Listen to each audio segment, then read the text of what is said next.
termites.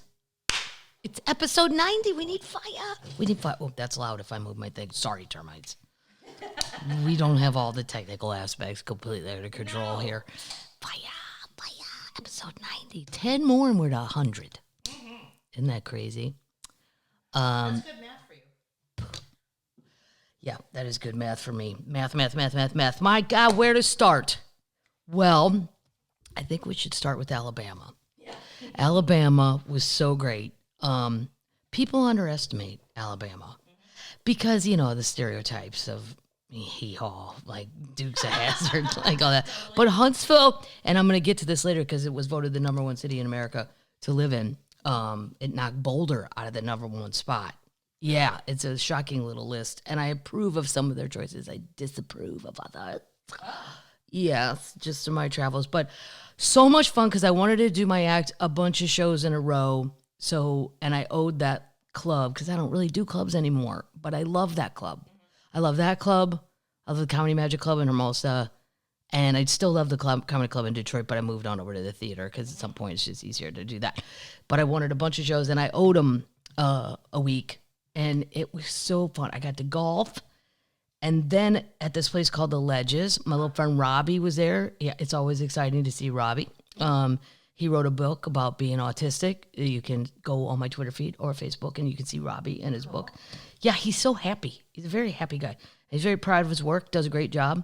I mean, I put the golf clubs down, and they were in a cart, ready to go, in faster than 5 seconds. And a lot of people, you go, this one's driving, this one's riding, and they never do it right. And boom, Robbie's on the ball. And that course was just so pretty. But even it's just a wonderful, because NASA's there. So there's so many smart people, the good nerds, the fun nerds. And then there's just enough of the old Alabama, not so smart ones to make it spicy. And I got to talk about the fugitives on stage and their political ads. Holy shit. I would have stayed for another month just to watch them heat up. Every single political ad, someone is using a firearm, even if they're running for school board. Hi, I'm Mike. I love Jesus and guns. Vote for me for school board. I had to tell them on stage, if you're from Alabama, just so you know, the rest of the country, not everyone has a firearm. There's a judge, and she's shooting shit, going, I put a child molester in jail for 1,008 years, and the only reason I didn't do anything more is because the liberals wouldn't let me put him under the jail. The jail. Yeah, it's prison, ma'am. It's not a jail. She's running for judge, and she's 5 foot of steel, redheaded little thing, and then Kay Ivey. You gotta Google Kay Ivey's political ads because she's like a time traveler.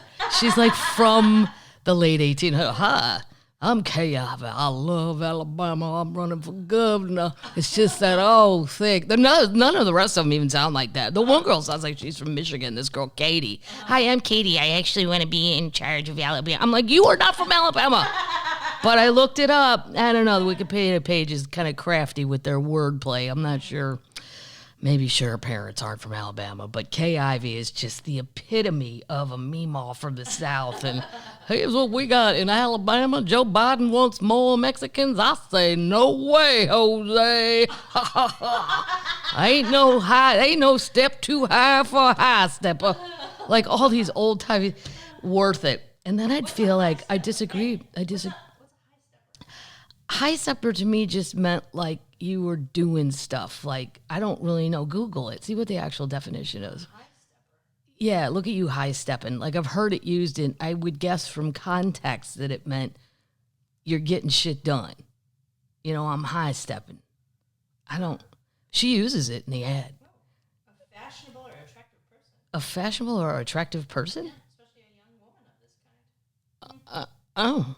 Well, then I've had the... Or it's a horse trained to lift its feet off the ground. It's a horse trained to lift its feet off the ground. Maybe that's what... I think Kay's talking about that. Mm-hmm. Wow. Do they like Kay? I don't know if Alabama likes Kay. I mean, she wins. I think they just... even though I disagree with most of the things that she thinks, I'd probably vote for her because I don't want to kill Meemaw. I want her to stay.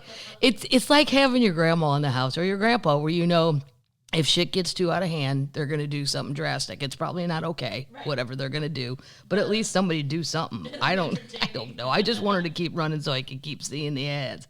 Hi, I'm Kayav, and I love Alabama, and we're going to keep our way of life. So I said on stage, what she really means is, well, white people are still going to run shit. All right? I don't know. It was just a wonderful week. And then at the golf tournament, I met a termite, Dawn, who I then met Saturday night with all of her friends after the show, and they were so much fun. But she gave me this, it's a scout guide to Huntsville, and then she gave me a few more, St. Louis, because I'm from there, and then Nashville, because I spent a lot of time, and Denver, because I'm going there to tape the special. But then she gave me this purple thing, and in downtown, yeah, it's a cup. It's like a Yeti, but not a Yeti, but like a mini wine Yeti. And if you take this purple cup to downtown Huntsville, too, the old part, it is so cool because they put signs out in their yard and they say, this house, 1889, and all the dates are there. And there's a couple, like 1867, and I'm like, well, we made it to the war. The Yankees didn't burn his ass down. No, sorry. No, ain't no blue coats coming in this yard. Help me Christ. But most of them are like late 18, after the war, post-Civil War. But it's so cool because you can drive down all their streets downtown and see all the history right in front of your face. You don't even have to, because a lot of places don't really tell you when the houses are built. And their old town is super, super awesome. Like, I don't think enough people know about. Well, they don't know about Huntsville. And then they judge Alabama. And then I don't even want to tell people because I don't want it to get any more crowded. No. The golf is phenomenal. Even in the summer, I don't care if it's hot. No. Go tee off at 6 o'clock in the morning. Take a proper nap like a proper person. But here's the thing with these purple cups, Yetis, whatever. It's not just Huntsville either. It's called A&E Districts Benefit Huntsville Citizens Businesses, but it's not. It's in New Orleans, Memphis, Kansas City, and Savannah. So if you carry this thing downtown, you can drink alcohol. You're kidding. Nope. And you can walk into a bar, and the bars and restaurants like it because drunkies like us would pop in and go, can you fill this up with red Pinot Noir? And then they charge you for the wine, and off you go. So they don't mind. It's been a big thing in like the artsy districts. Over the years, the city of Huntsville sought to revamp outdoor alcohol consumption regulations by first expanding patio dining and then creating the arts and entertainment district. These districts are often referred to as purple cup districts. See, now Nashville, nobody's going to play nice with a purple cup. No. They're just going to go, give me beer. Right. And they're going to, I can't see not on Broadway, right? There's just tall boys and but they're going to have to, in Nashville, they're going to have to turn Broadway into a pedestrian area. It's completely crazy. I mean, at some point. So it's just interesting that they're not only ahead with patrons, but restaurants, bars, and retailers also benefit from the increased foot traffic. Yep, awesome. They've certainly increased the traffic. People are coming in to get a beer or cocktail and walking around. It's a given that Huntsville it's given Huntsville a progressive perception because Huntsville is not what most people think Alabama is. True. It's true. Yeah. Most people don't. That's it. We don't really need to go into all that. But if you're in Kansas City or Savannah, get yourself a purple thing. What did you drink out of yours? What did you have in it? I had wine in it already. Yeah. I wasn't even, when I was downtown, I wasn't drinking. It was in the day. I was actually just looking at their cool houses and stuff. What I am drinking. Did you meet her friends? Did I? Yeah, I met Dawn. The termite Dawn, her friends are the Yayas. Like, get it, And they came to the show, and then some St. Louis people came to the show, and I met them. He had his blue shirt on. Sadly, we lost the Blues. It's not been a good thing. Our goalie's hurt, and then we broke somebody's sternum last night. Like, it's getting fucked up. Yeah. I don't think we can win without our goalie, but I don't want to jinx anything. So that was Termite Dawn and friends, and that was great. Then I met this termite. After the show, I met Angie, who gave me an Auburn shirt in honor of Vic, my friend who died. Nice. Yeah. She's like, yeah, it's big. It's a 9-9 shirt. Yeah. I'm going to get it soft and wear it to bed at night. It's too big for, I can't wear that around. I look like a crazy lady, but it's perfect. I can. So she gave me that, and it was nice to talk to them after the show. And then I missed a termite, a Mississippi termite, who actually wrote on the bag, Mississippi termite. I like it. She's a comedian that I didn't get to meet because I hadn't really left for good. I had left briefly, and then I came back to the club, but I missed her. But I'm drinking a beer she gave me called Good Bug Golden Ale, and it's delicious. What's her name? I forgot. I can tell you her name because she used to be the house MC at Wise Guys, a club out in Utah. She did say she's not a Mormon. I think she wanted me to know that. That's okay. My friend Ryan Hamilton's a Mormon. We've had very good talks about it. Heather. Termite Heather. Yeah. So I got the beer. Thank you. In other housekeeping matters, isn't that what they say on the news? Yeah. In other words. God. I'm Kayavi. I had something else because 2 guys left. Well, I'll have to find it for next week. I don't know what it. The bourbon. Oh, the bourbon. Yeah, but I forgot their names. I have to give them a better shout out than that. I'll save it for next week and do a proper shout out. I had the card, but I'm a goddamn pig. Look at all this shit on my desk. What? Oh, I also got Flaming Cheetos. I think from the same woman who gave me the. I can't remember. Sometimes everything you guys give me for backstage makes it backstage. That bacon ranch dip was good. The bacon ranch dip was delicious. And then the guy that was working with me this week, Justin Smith, I gave him the rest because otherwise I would eat the whole thing and I have to be on television in 1 week. I'm like, this is not the week, Kathleen, to be going, oh, look, somebody brought me potato chips and bacon ranch dip. I think I'll eat the whole goddamn thing. Oh, no, she gave me the syrup to put on biscuits. This is the, What? yeah, it looks delicious. Put it on biscuits? Well, that's what she suggested. When the kids come and I make the waffles, you forget how much you like toasted waffles till you make them for kids, and you're like, fuck, why don't I eat this every day? Because it's 10,000 billion calories. So that's what we're drinking. Here's what we're going to taste. Now, a lot of you people, and not Southern people, don't know that they have a white barbecue sauce in the South. Of course they do. This is from Baumhower's. We went there to eat lunch, and 2 termites bought my lunch. Oh, that's nice. Yeah, they didn't even ask for a picture. I didn't know it till I left. And I'm like, oh my God, that was totally unnecessary, but nice. But they give you white sauce. I didn't even ask for it.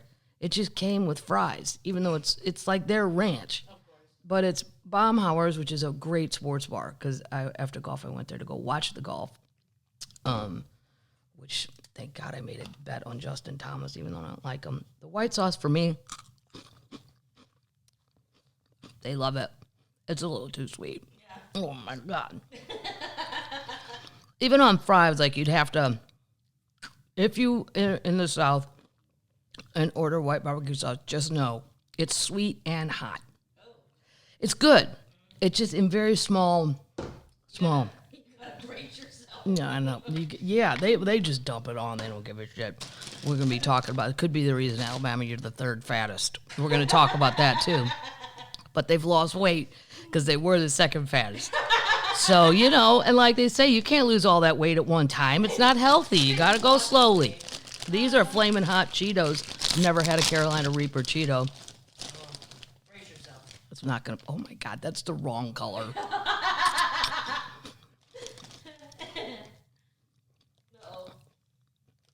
No. No. It just burnt my face off. It's gonna be a while to get to that. Oh, my God. Wow. Well, it comes late. Oh, shit, I just dropped some on the floor. Wow. So that's a no. That's a no. That is a no. Then these better cheddars. These are Nabisco. Better cheddars. Here's the thing. I already tasted one, to be truthful. I'll taste another one, but just eat a Cheez-It. They're so much better. Yeah. I think these are for parties. I think if you laid out Cheez-Its, people wouldn't know what to do. They'd be like, oh, are those... Do I pick them up with a fork? Or, like, these are more like a cracker. If you have to be... Nobody thinks they have to use their fork for Cheez-Its. Well, you wouldn't just pick them off one at a time, like it's sitting there, or you're just going to eat the whole thing at somebody else's house. Oh my God. These are if you have to be proper. Oh. Like, you can't just line Cheez-Its up in a row. Although I may do that next time and see if no one will do it. I bet you kids might. The teenagers might. You can do it for Memorial Day. Yeah. And I'm drinking out of my Sam's Diner glass because why? I'm going to Denver to tape the special June 4th, 2 shows. Yeah, I don't know if there's any tickets left. There might be because they moved cameras around. There are. Yeah, because I want the camera. And then that freed up some seats. Oh, it happened today. Yeah. And I don't even keep track of all that. But, all right. Then it happened today. You heard it here first. Denver, if you want tickets, there's like, I think they released like 50 a show. Because I said we don't need 150 cameras. Right. Just stop it. This is not the Lion King. It's just me standing there with pants on. So, all right, let's get to it. Well, first of all, I just want to, okay, I don't talk about sports a lot, but the PGA Championship was on, and Did you win? I did win because I bet $25 on Justin Thomas, and it won $625. Shut up. I'm not kidding. Oh my God. Now, in fairness, I threw $25 on about 5 other people. So, but this is what I want. I think I tweeted it. Oh gosh, John Daly, Oh my God. who I see all the time at my golf course because he likes coming up here. He's always friendly. He's a madman. Let me see. I think I tweeted it. There's my friend Robbie. He went to the casino after day 1 of the PGA Championship. He was 2 under, and here's a picture. Somebody took a picture of him playing slot machines, and I'm like, I see nothing wrong with this. Wonderful. Good for him. He's your spirit animal. This is what he did on the golf course. Some guy followed him. The final tally of literally everything he put to his body over a full 18 holes. 21 cigs. Well, now when I smoked, I could see that. Especially, well, because they have 6-hour rounds. So there's a lot of waiting and you're bored and you're like, I'll just have another cig. Why not? 12 Diet Cokes. No, I can't see that. 2, I mean, I like Diet Coke. 6 packs of peanut M&Ms. Holy shit. Wow. 0.0 ounces of water. He said he hates water. I hate water too, John. I get it. He didn't end up doing so well, but he had a really great, I put it on Twitter because now he really does look like Santa Claus. I said Santa is unconcerned. If I could smoke 21 cigs, I would. And I also hate water. I saw him on Ron's Twitter too.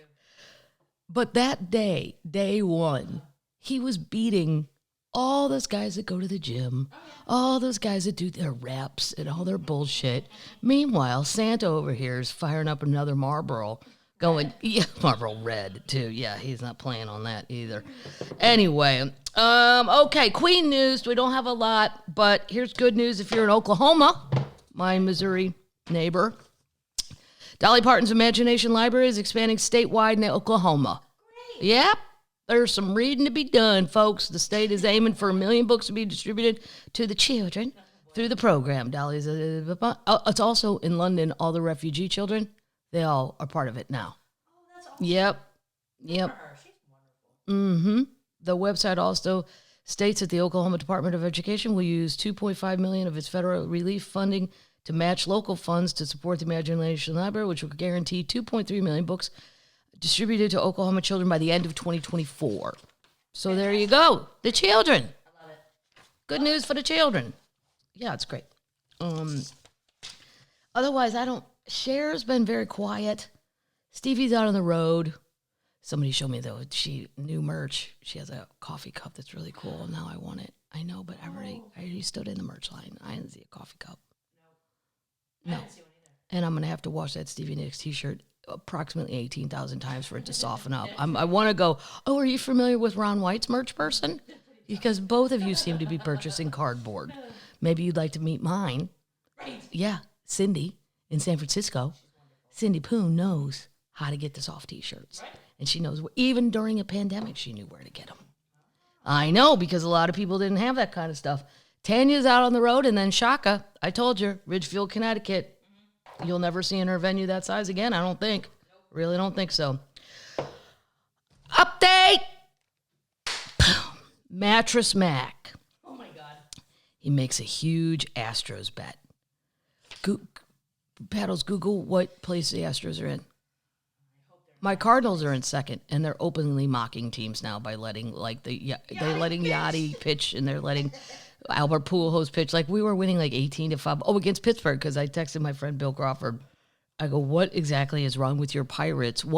How bad are your Pirates that we're letting our catcher pitch? The Astros are 1 game ahead of the Angels. In first place? Okay. The Astros ahead of the Angels, my friend Bob Reed's team. So he doubles.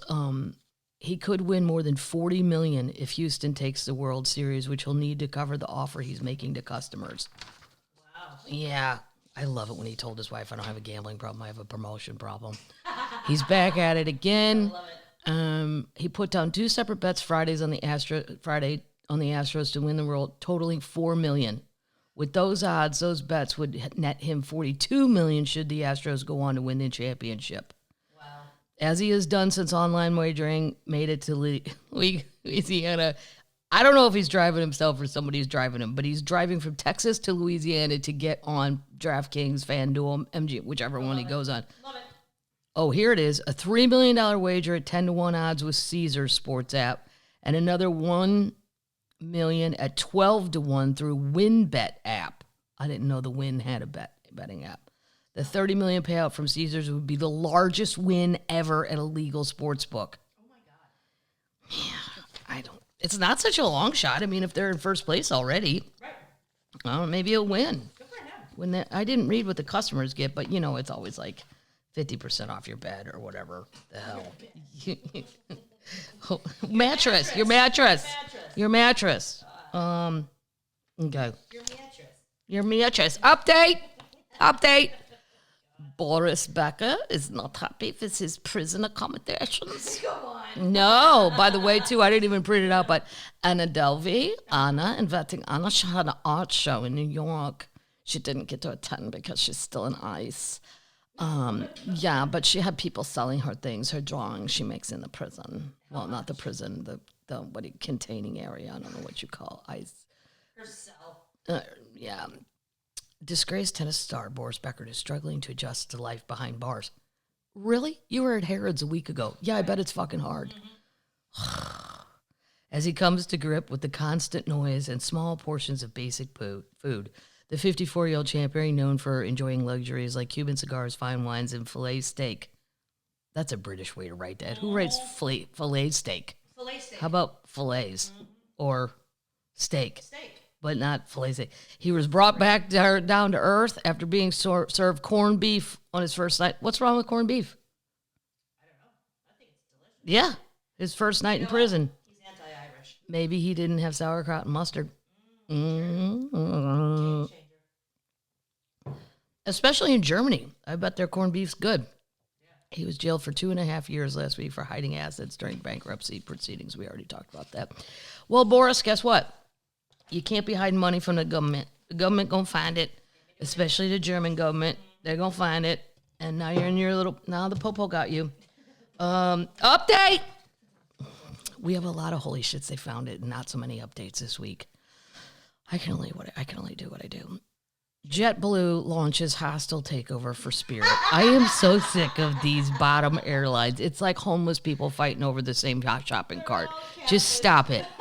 Go back to your corners. Now, Spirit rejected the offer from JetBlue, favoring, which, by the way, I don't know if I told it, but Ron flew Spirit. It should be called Sprint. It's a yellow plane, and I have Sprint. Yeah, and I'm like, dude, you're not going to. He likes Southwest. He's fine with Southwest, but he sat on the runway in Nashville for an hour and a half because they didn't have a gate. Yeah, because guess what? They only get like one because your name is Spirit, not Delta, not American, not whomever. Our plane's in the way. People don't realize it, nor should they. When they see the cheap fare, they just go, hell, why not? Well, there's a lot of things that aren't guaranteed with these guys that are doing the super jet. Anyway, now JetBlue is appealing directly to Spirit shareholders, urging them to vote against the Frontier deal while launching its own all-cash offer of $30 a share. I don't know. If I'm Spirit, I sell to JetBlue. Yes. Or Frontier. If I'm Spirit, I sell everything. I'm having a goddamn yard sale because I see JetBlue growing. Frontier's got a dominating force out in the West. Right. Spirit. This is when my mom and dad will call and go, well, we found an airfare on Allegiant. You're not getting on Allegiant. No. Do you not remember the 18-hour trip to Las Vegas, Mom? Remember that? Right. Remember that? Because you guys insisted. My favorite is when they call me and my dad will go, so your mom and I, we have a total together of 4,382 miles on Delta. Now, how far will that get us? I'm like, to where you are seated. That's how far, Dad. I think they still think in their mind, like, 10,000 gets you a trip anywhere globally. Right. I'm like, Dad, it's $25,000 minimum, and that's at shitty times. And I could fly them at shitty times, but I'm not even using miles because, well, why don't you use your miles? I go, I'd rather pay for it because you don't want to get in at 2 a.m. Mom will freak out. Then you're driving 3 hours into the Ozarks at night is crazy. I'm talk too much about that, but you're just a good daughter. Sometimes I'm a good daughter. Yep. Sometimes you're not. I'm good. Okay. Yeah. We got to move on to holy shit, they found it. And then best places to live in the United States. And then we're going to talk about the fattest. We're throwing the fatties down. Yep. This is crazy. Holy shit, they found it! Have researchers found an undersea road to the lost city of Atlantis? Now it sounds crazy. But wait till you see the pictures, termites. If that's not a goddamn actual road, you cannot convince me that an earthquake formed that.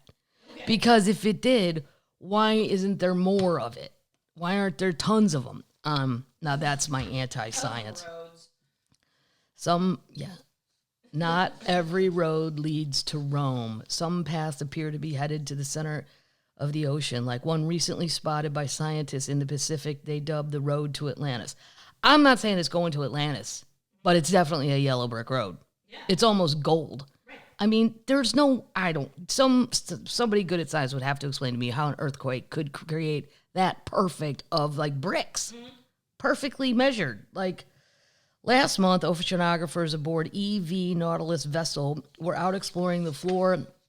Now, I'm never going to be able to say this. I'm going to try. It's a very long Hawaiian name. Papa Hana U Maki Akia. You just made it Japanese. No. Papa Hana. I'm trying to sound Hawaiian. Melikaliki Maka. Come on. I know my Hawaiian. Papa Hana O Mokakia. No. It's the Marine National Monument, a submarine range of volcanic mountains off the coast of Hawaii, when they came across what looked like a well-preserved brick road at the bottom of the sea. Yes! On April 29th, researchers were amazed to see such a structure 3,376 feet underwater near the top of Nootka Seamount. The discovery as part of the... Oh, God. Right? You want me to try this one? The discovery is it's an expedition. Here's what they've named it. Lu'i'a Hakekiakuma. Sure that's what it is. Of course that's not how you really say it, but that's all I got. It was captured on video during the group's 24/7 live stream on YouTube. It's the road to Atlantis, one scientist is heard saying in the background of footage. I mean, it's crazy. That's really a unique structure, another added. That is a yellow brick road, a third researcher chimed in. Are you kidding me? This is crazy, an additional voice exclaimed. Only about 3% of the 587 square miles within the Papahukadanyamia Marine National Monument has been recorded, although its peaks are known to rise over 16,000 feet from the seabed and summit just 200 feet below the surface of the water. If the loss of city of Atlantis were real, it would have fallen near the Strait of Gibraltar in the Mediterranean, according to Plato's writings. Well, it doesn't have to be Atlantis. What if just some other city was there? Right. Somebody built a road. Maybe they found a new city. And they don't even have any potholes. Look at how progressive they were. The legend of Atlantis dates back to Plato's dialogues written about 360 BC, the first of all records of the lost city in history. In the philosopher's tale, the city was a metaphor for the corruption of power, wealth, and industry. In other words, it was created strictly as a plot device and not the stuff of prehistoric folklore. Moreover, there isn't a trace of archaeological or geological evidence that a sunken city ever existed. I'm sure one did.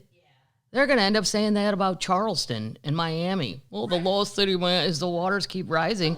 I saw online, there were the Outer Banks, North Carolina, houses that just got sucked into the, I mean, as it goes on, Kiowa, I worry about all those little outer islands. It's sad. They're just, eventually.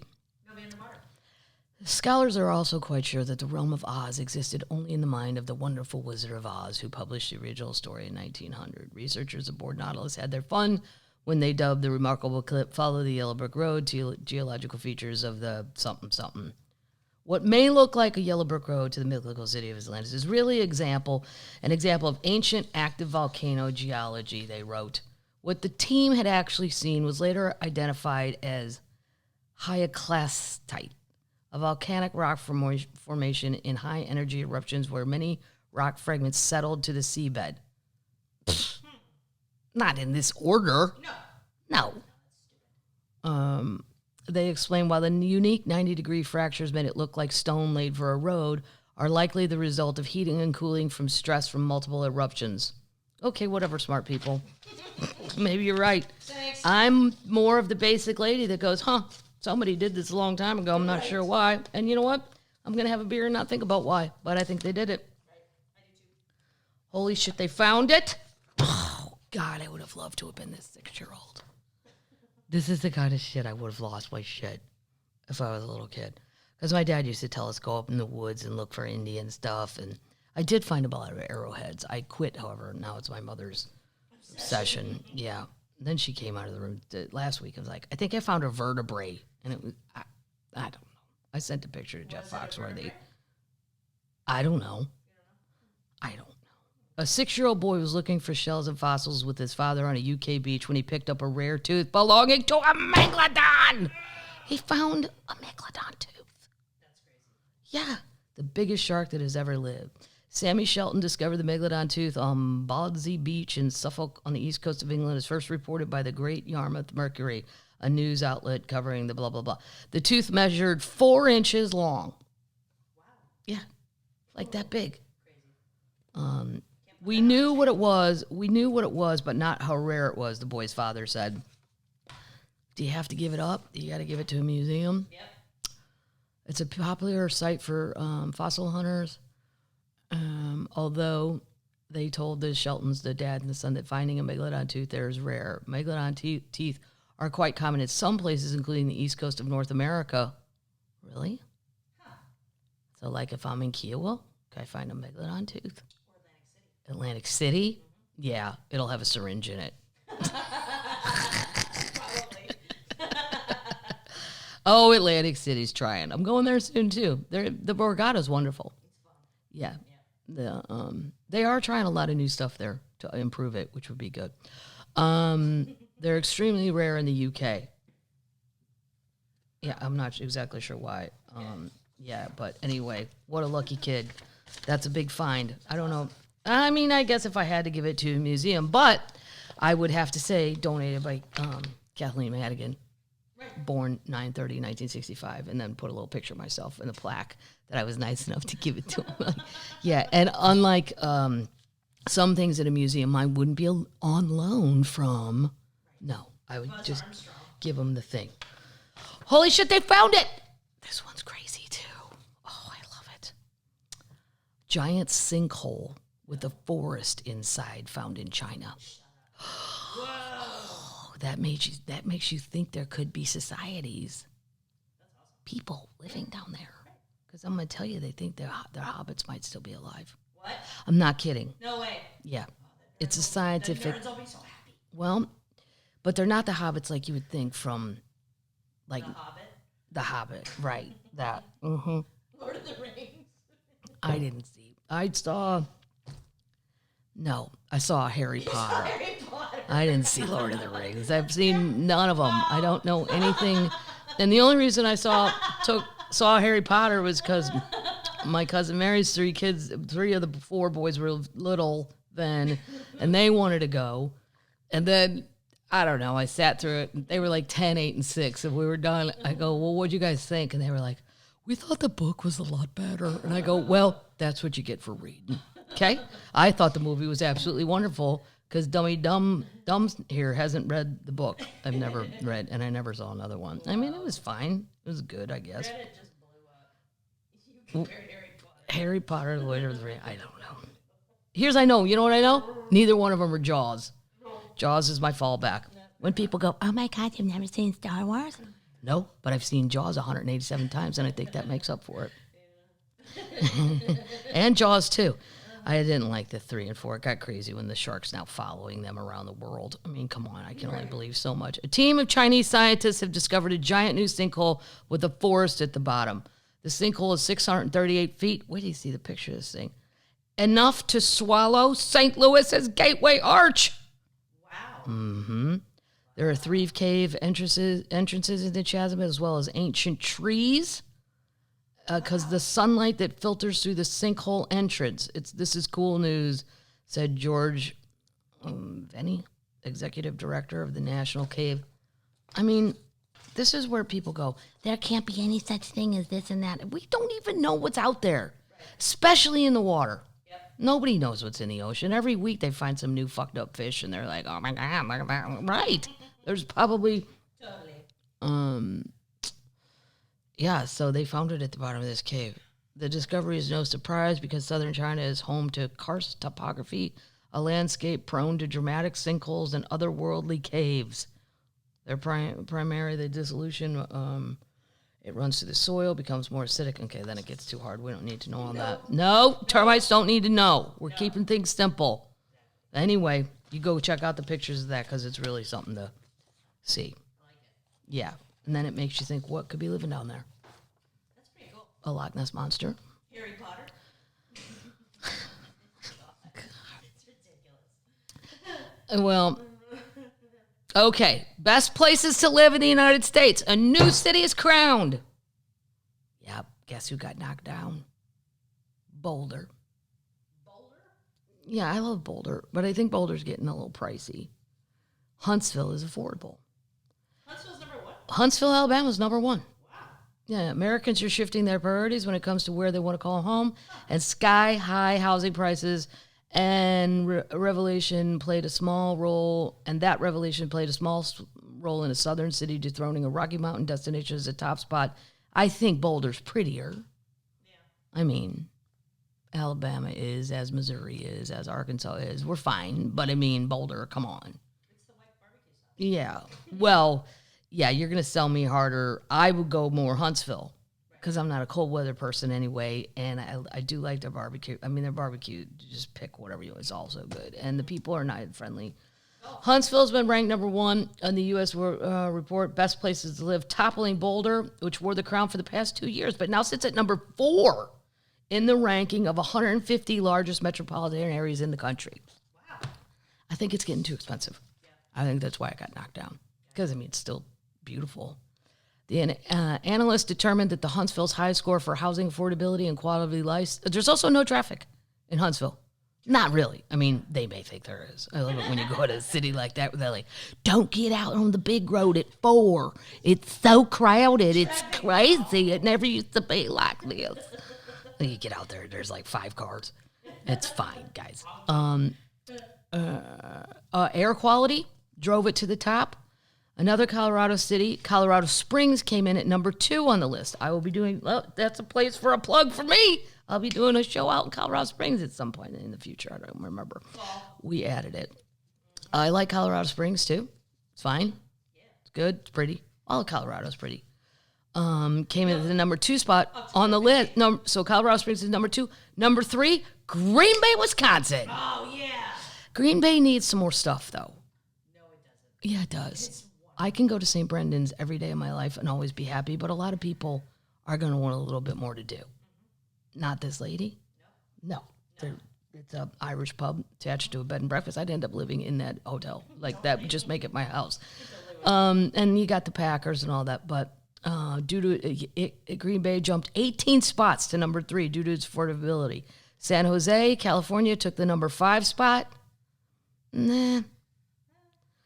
Leaping 31 spots from last year's ranking due to its high quality of life score. I haven't spent enough time in San Jose to know. I mean, I've done shows, but then I just got to go, so I don't really know. Yeah. Much of the shakeup at the top of this year's list ranking is a changing preferences. People moving across the country today are putting more emphasis on affordability and quality of life than on the job market.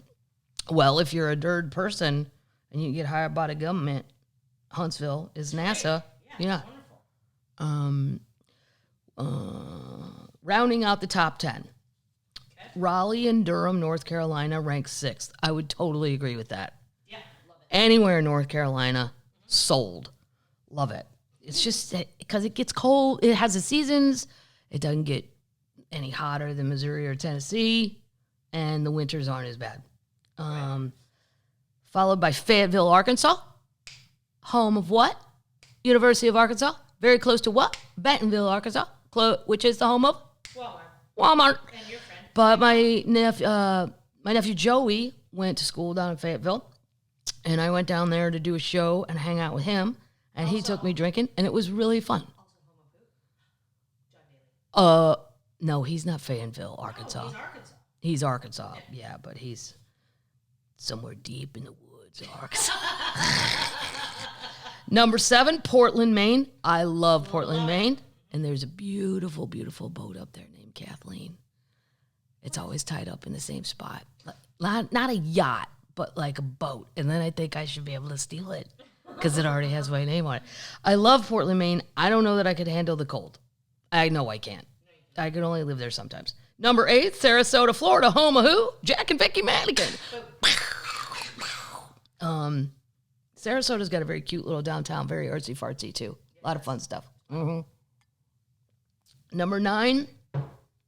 Oh, no, Sarasota's number 9. San Francisco is number 10. Too expensive. I can't do San Francisco. No. I have a wonderful time visiting, but then I just go, I can't. You can't. Can't do it. Even back in the day, like when comedians were living 3 to an apartment because nobody could afford it, or you'd have to go live out beyond the city. But all the clubs were in the city at the time. There's still a couple there. It's too pricey. I don't want to worry that much about money and have to think that hard. We're moving on to the fatties. Fattest cities? Fattest states. States? Oh, that's unfair. Number 1, Mississippi. Now, here's what's crazy. If I lived in Biloxi, I would become the fattest person in the state because I can't stop eating their char-grilled oysters or the crab claws. Like, I don't stop. Mary like, there's something. So Mary Mahoney's, Biloxi. It's probably my favorite restaurant in America. Yep. And now I have met the guy who owns it and stuff, and then he's nice, and just because I've been there so much. Trey is wonderful. Trey. I love Trey Mahoney. I think the food in Mississippi, but see, I don't think of outside of Mississippi. Jackson, Mississippi. I mean, I don't really think of them. I think of the coast with the food. Oxford, never been. It's where the children are. The university. Okay. Well, Mississippi. Great drink specials. Why don't you try to lose 5 pounds by next year? All of you. Okay. Ron, my friend, is doing intermittent fasting, and he's only allowed to eat. There's a picture of him, though. I'm going to post it on Twitter of him and John Daly. And I told him you should pay John Daly to travel with you and stand next to him in pictures because you look so incredibly skinny. But then he eats crazy things between 11 and 7. I'm like, I don't think the idea is you could just eat all of everything. Anything you want. Yeah, I'm not sure why this isn't paying off yet. Well, I have a guess.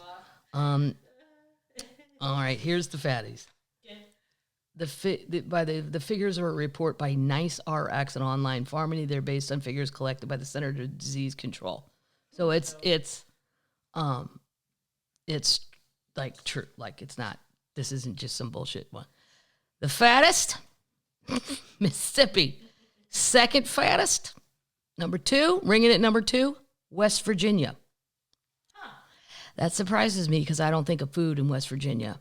I think of roadkill. Roadkill. And if you're the guy who did the woodwork on the front porch here. He ate roadkill for a whole summer just to see what it'd be. No, I swear to God, we had this giant conversation. And he's from Buffalo. He's not even a redneck. He just wanted to see.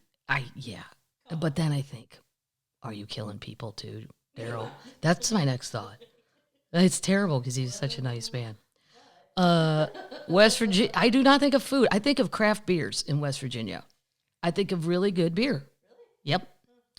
Number 3, Alabama. Number 4, Louisiana. I can't blame you. The food's so good. Fried shrimp. Oh my God. Cajun is my favorite food. Period. End of story. I can't blame them. Number 5, Indiana. What? Steak. Yeah, but steak, that's not like saying, crawfish etouffee and I'm just shoving rice down my throat. Like, I mean, I don't think of them as foodies.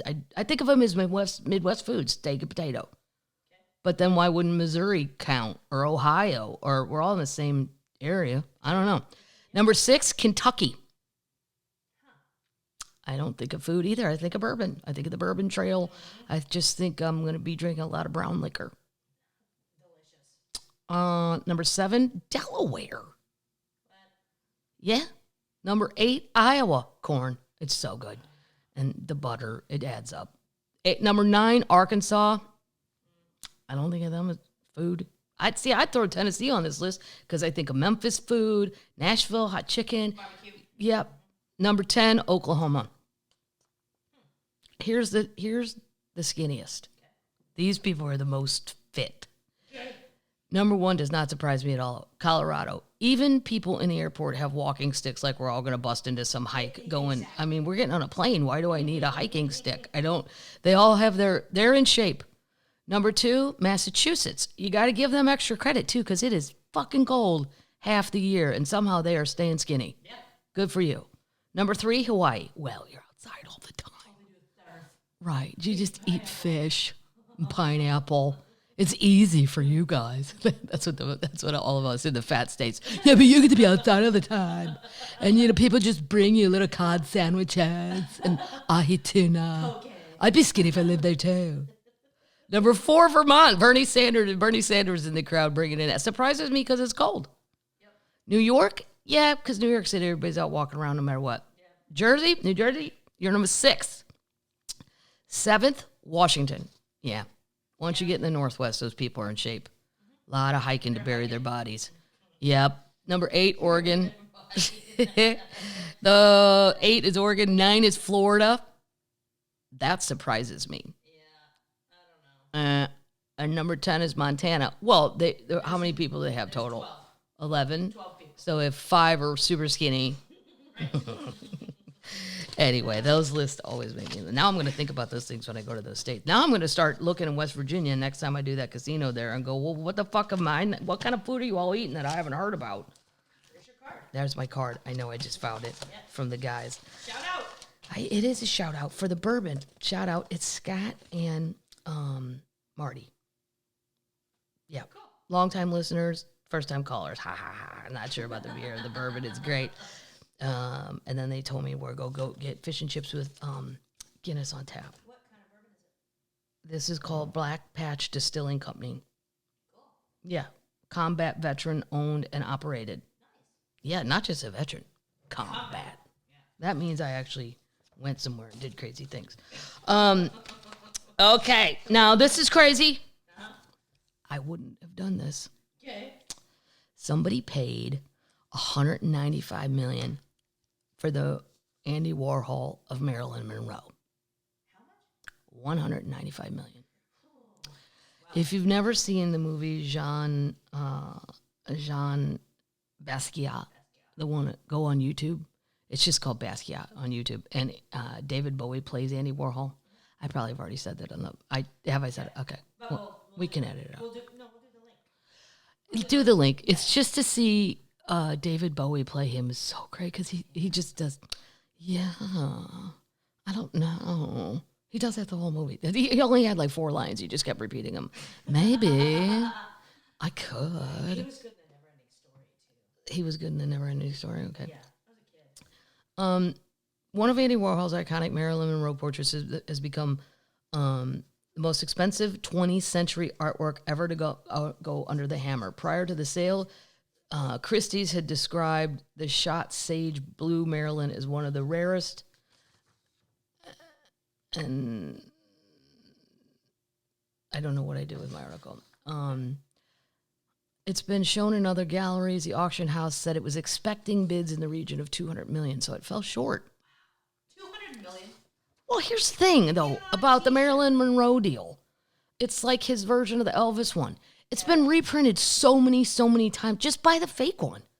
Who cares? Get a poster. You act like you're a teenager in your bedroom and go get the poster of the Eiffel Tower. Right. I don't.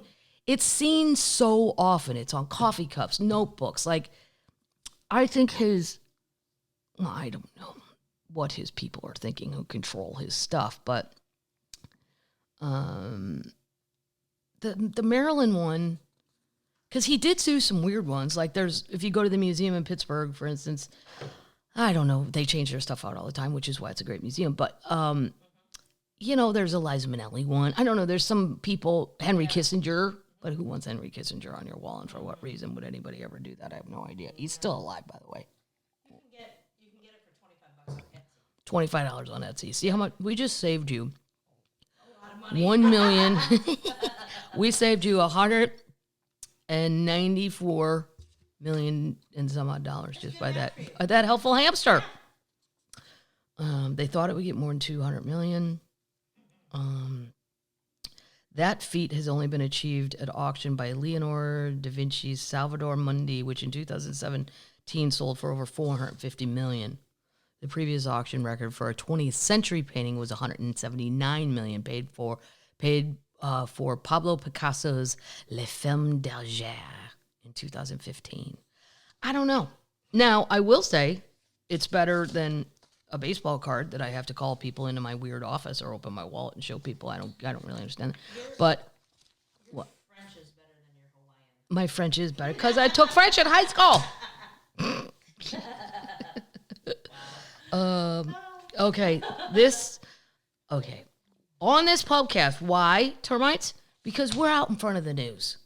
We get in on the ground floor on a story. How many episodes was it ago? Many. But I know we talked about it. Monkeypox. Oh, yeah.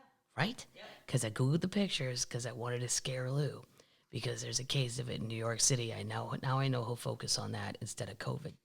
Which Episode 50. Episode 50. So it's 90. That was 40 episodes ago. See, there's so much good math today. A lot of good math. A lot of good thinking. Yeah. I had 2 cups of coffee and only half a beer. That's my sweet spot. Now, I'm not blaming this monkey, okay? But you get monkeypox originally from, they think, handling monkeys. It's most cases have been in Zaire, and now there's one in Florida. There's 3 in the United States. There's a bunch in the UK. You don't want it now, but then you can get it once the person has it, they can spread it. You don't have to all touch a monkey, which would be weird because how would we all do that? Yeah, that'd be weird. This monkey isn't to blame, but he fits into the story. Mystery hybrid monkey leaves baffled scientist in awe after spotting one in the jungle.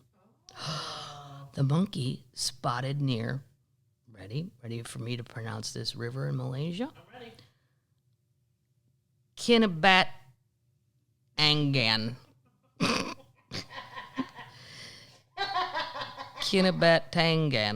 Kinabatangan River in Malaysia, Borneo appears to be the combinations of 2 different species that are actually competing for forest space.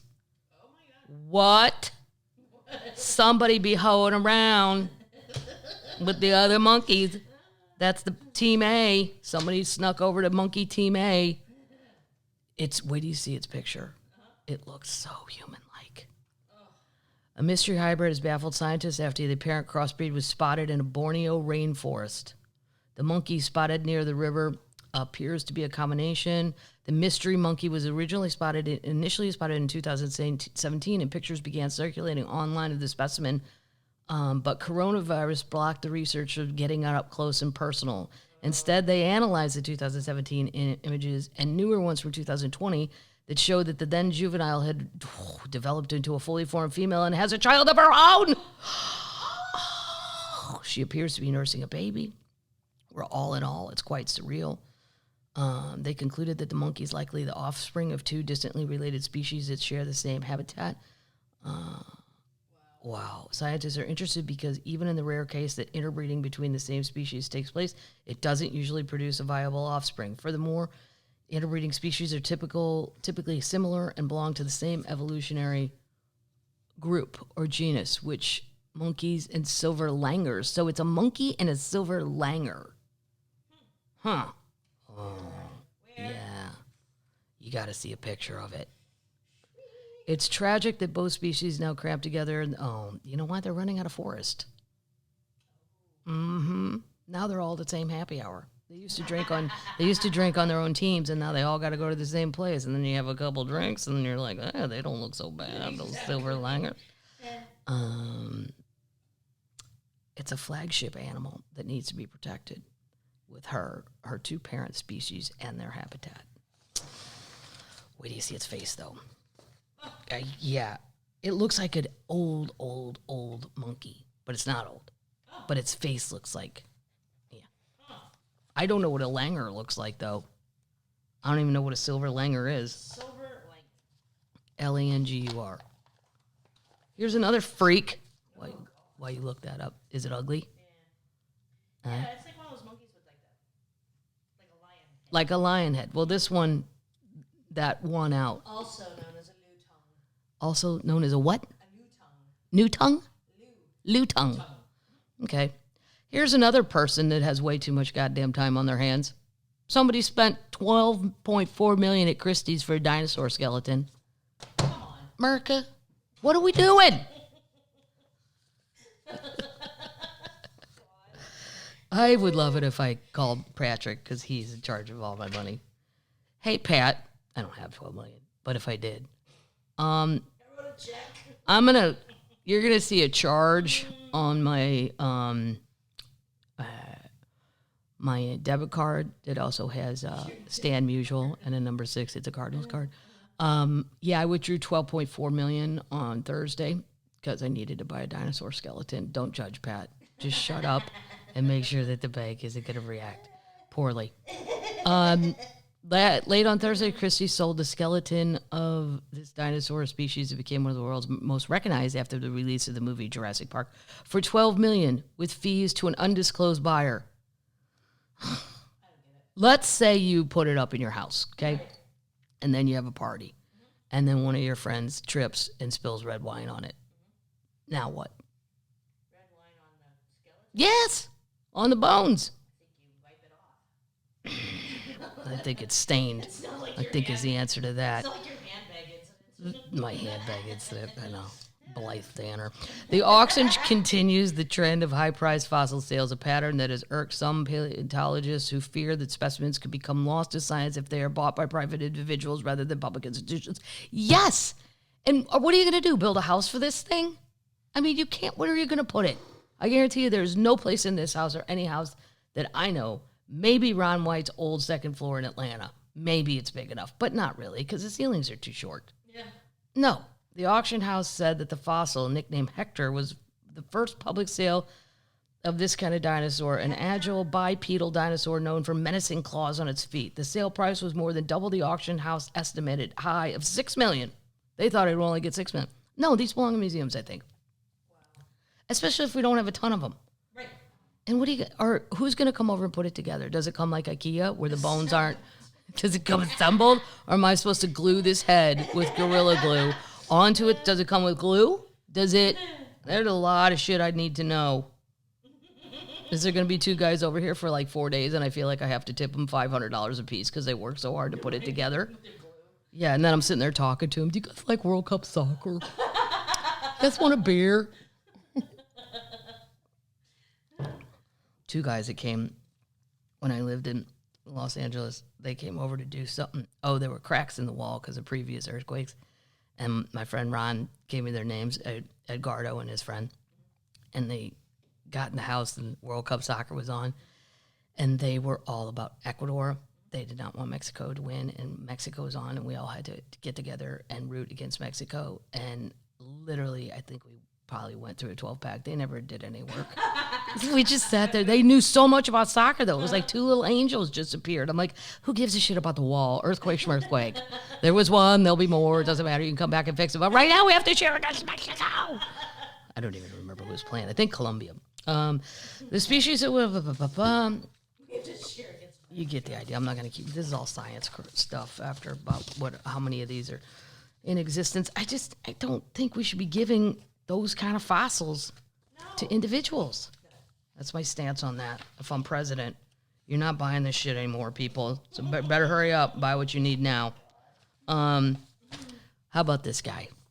Why is this guy not in every Nike ad or Patagonia ad? A Sherpa from Nepal. He's 52 years old. He scaled Mount Everest for the 26th time to beat his own record for climbing the most climbs of the world's highest peak. Wow. Yeah, 26 times. How's he not in an ad? And you never see him. Camarita has broken his own record. I believe this is the man, and this is a true story. He told his wife at breakfast, I got to take some yahoos up the mountain, but it's a good climbing day. I'll be back by dinner. Gonna be a late supper, but he did it. He went up and back. That's crazy. Yeah, but there's this, I couldn't download the article, how Mount Everest is getting wrecked because now there's people just going to base camp to party. Come on. Seriously, they're getting the fucking permit, and they're like, somebody needs to get a grip on that. Uh-huh. Like me and Justin were talking about, like, can you imagine if I would have no part in any of this because I have Raynaud's syndrome and all my digits would freeze and fall off. So I'm not doing anything cold-based like that. But let's say you did. And let's say you were into it and you saved all your money. Like one guy worked for the post office, it's like $70,000 now to do it. And then you get to Camp 3 to go, or Camp 4 to go to the peak, and there's a line. Yeah, no. They look like ants. There's so many people up there. Like you went and then if one jackass, which would end up being me, was like, it's so cold, I can't do it anymore. Then I'd start letting go and shit, and people panic. I'm a problem. I become a problem.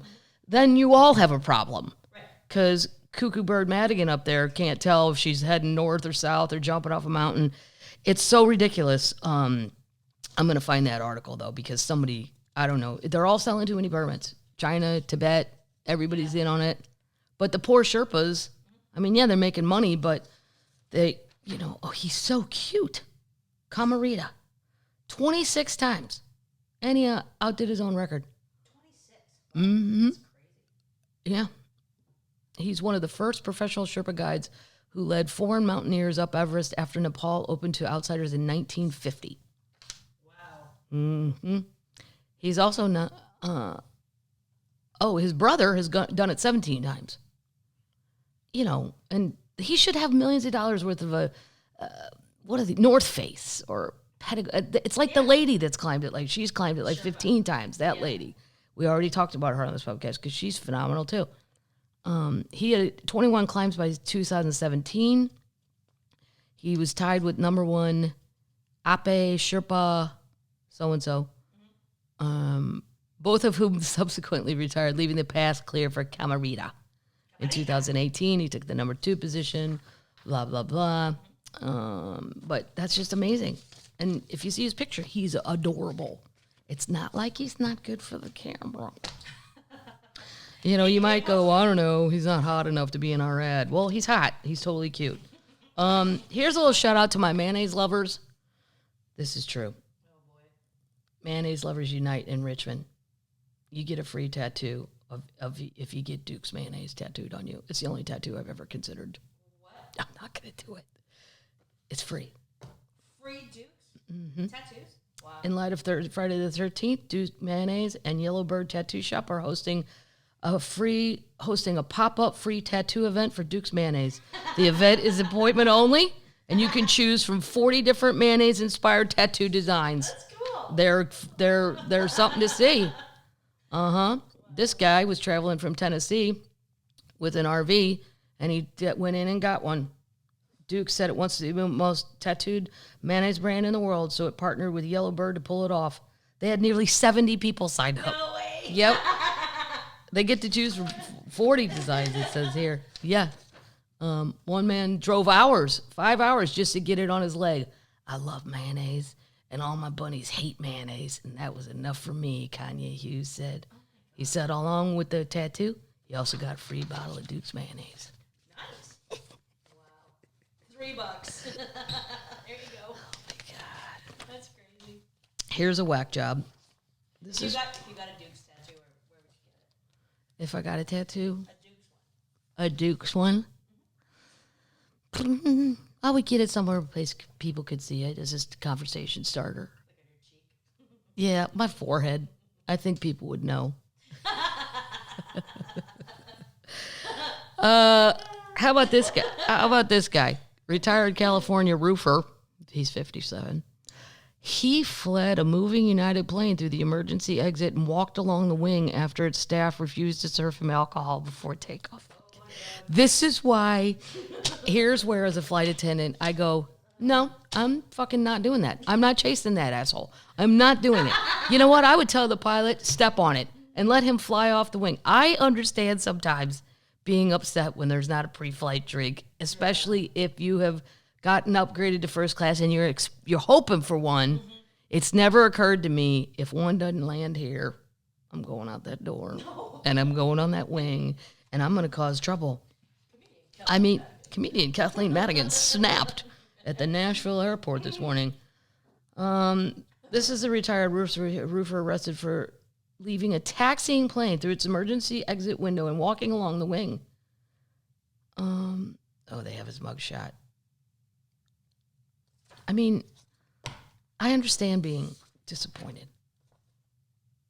He looks like a normal person. Yeah. The drama was a United Airlines flight from San Diego to Chicago. That is a long flight. Yeah. But how many drinks had he already had that you decided that was your reaction to no drink? Right. I mean, unless you're just crazy. You're either crazy or drunk. Or both. But you're drunk. He pulled the emergency exit window while taxiing, walking out of the wing of the plane, and sliding off the wing of the plane and attempting to direct the plane into the gate. Oh, God. He had a $3,000 reconnaissance bond. Chicago Police Department that he was denied alcohol service by flight attendants and was talking to himself throughout the flight.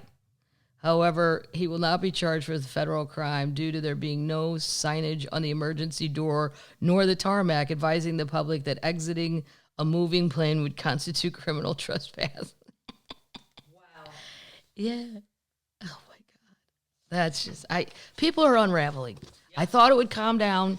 I thought, okay, people are going to be a little nuts after COVID.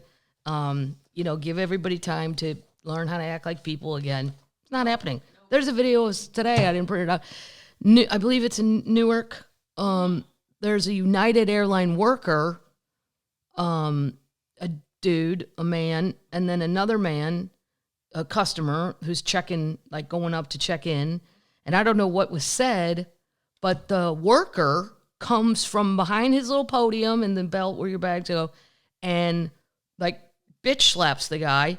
And then the guy jumps into position like he's part of Fight Club. He's like, you want this? You want this? And bam, bam. And then the other guy's a little chubby. The initial puncher guy, he fell backwards onto the belt. His head's bleeding, and he gets up and comes around looking for more. And the guy's like, seriously?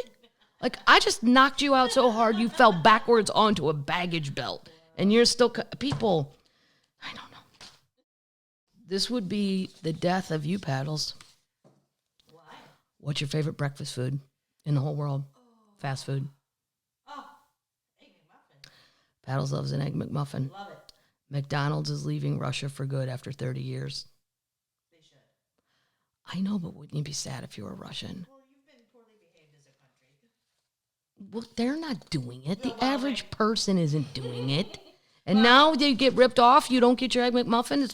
This was probably the highlight of some people's day. Like, it is yours, and it's not their fault that Putin's a crazy person doing crazy things. You might understand how much money they must be losing for McDonald's.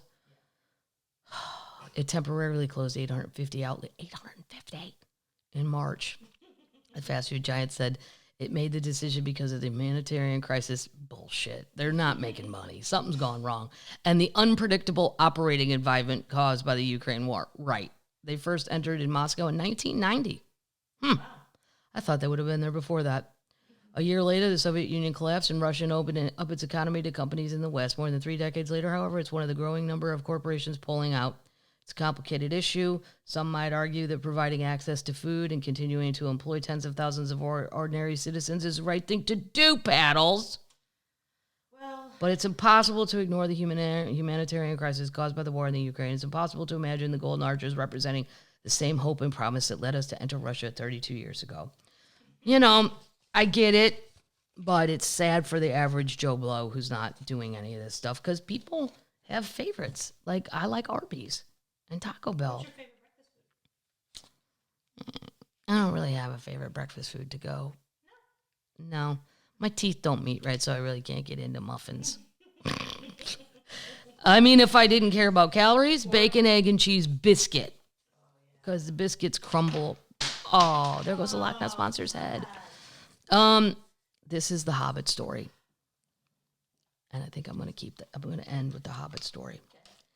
Because I'm going to tell you next week about the bad things Elon Musk has done. Because I found them. Took me a while to find them, but I found them. Is them bad things?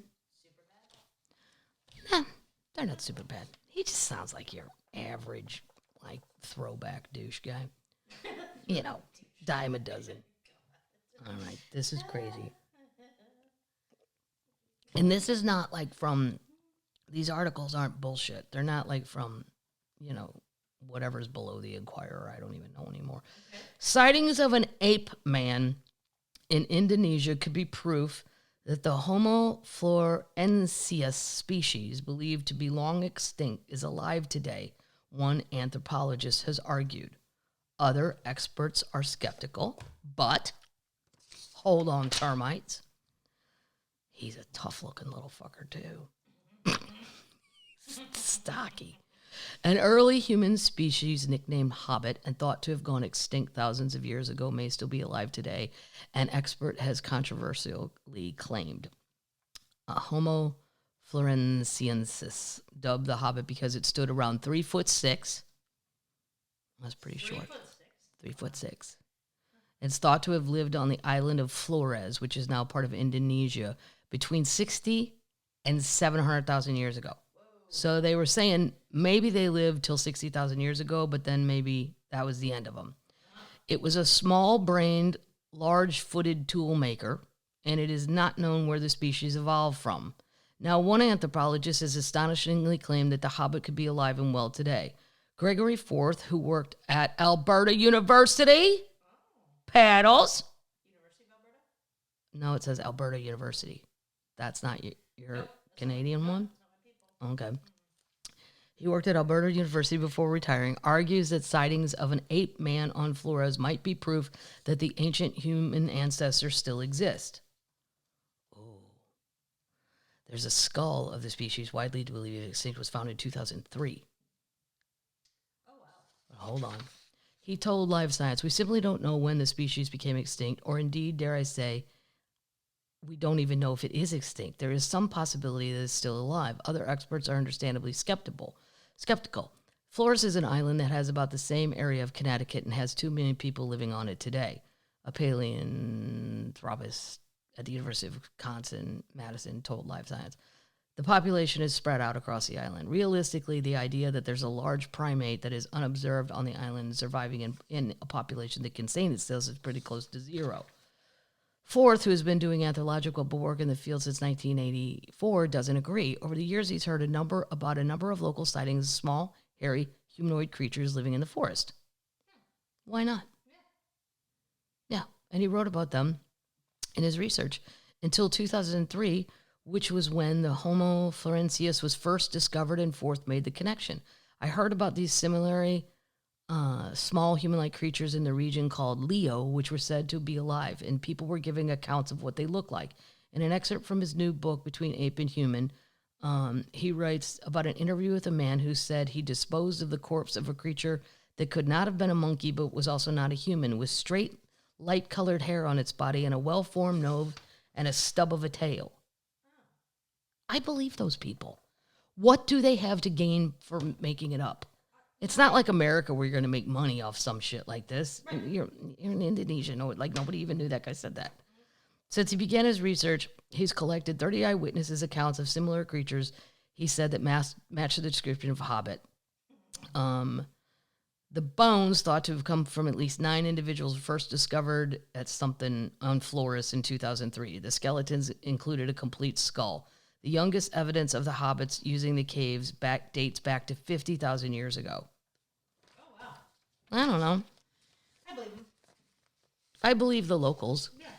Because what do they have to gain? If anything, you'd be embarrassed to say it because you'll seem crazy. Right. By the way, he's from Edmonton. He's from Edmonton. A Canadian? Your Canadians are going crazy? I don't know if he's from. We don't know. He went to school and taught in Edmonton. We're gonna finish here with a quote. Oh, great. Yeah. Uplifting. Well, this is uplifting. Okay. Great. I don't know. Oscar Wilde, quoted in the Robb Report, he said, "Let me be surrounded by luxury. I can do without the necessities." It's very Warhol. It's very Andy Warhol. I disagree. Yeah. I'll take the necessities. You take that. Otto von Bismarck, and I think we all know what happened to Otto von Bismarck. Politics is the art of the possible. Not anymore. Nope. I don't think so. I think it's the art of the impossible and the wreckage. Yeah, there was.